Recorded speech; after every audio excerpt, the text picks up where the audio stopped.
අර ෆයිල් ටික තාම තියෙනවද? තියෙනවා. ඒවා ඒ කාර්යාලයෙන් ගිරිච්චද නැද්ද කියන එක අදාළ නැහැ.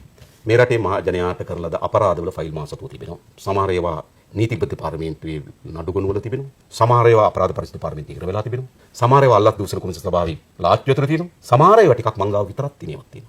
දලුත්ගමගේ අවුරුදු 20කට හිරේ, නලින් ප්‍රනාන්දු අවුරුදු 25කට හිරේ, සරණ ගුණවර්ධන අවුරුදු 16කට හිරේ, එස්.එම්. රංජිත් අවුරුදු 16කට හිරේ, ශාන්ති චන්ද්‍රසේන අවුරුදු 16කට හිරේ, ජගත් සමන්ත අවුරුදු 5මාරකට හිරේ, සශී වීරවංශගේ මහේස්ත්‍රාත් අධිකරණය මගින් දීපු සිරදඬුවම අවුරුදු 2කට, විමල් වීරවංශගේ සහෝදරයා සරත් වීරවංශට විදේශගත තහනමක්, ඔහුගේ මාධ්‍ය ලේකම්වරයා ලබන 24 වෙනිදා දක්වා රිමාන්ඩ්, බැසිල් රාජපක්ෂ සම්බන්ධයෙන් ජාත්‍යන්තර වරෙන් නාමල් රාජපක්ෂ අපමත, යෝෂිත රාජපක්ෂ අපමත, ශෂීන්ද්‍ර රාජපක්ෂ අපමත, බැසිල් රාජපක්ෂ අපමත, ජෝන්ස්ටර් ප්‍රනාන්දු පුත්තු දෙන්නයි අපමත, විමල් වීරවංශ අපමත, රාජිත සේනාරත්න අපමත, දැන් ටිකට කලින් කතා කරපු චාමර සම්පත් අපමත, රනිල් වික්‍රමසිංහ අපමත, ගෝඨාභය රාජපක්ෂ සම්බන්ධයෙන් විදේශ ගමන් තහනමක් තියෙනවා. හිරුනිකා ප්‍රේමචන්ද්‍ර අපෑලකට යටත් එළියේ ඉන්නේ. මේ සමස්ත ලයිස්තුව නෙමෙයි. ඒ නිසා මේ ෆයිල් කවර හරි කඩදාසි හරි නෙමෙයි. මේ රටේ කැත, ශෞර, දූෂිත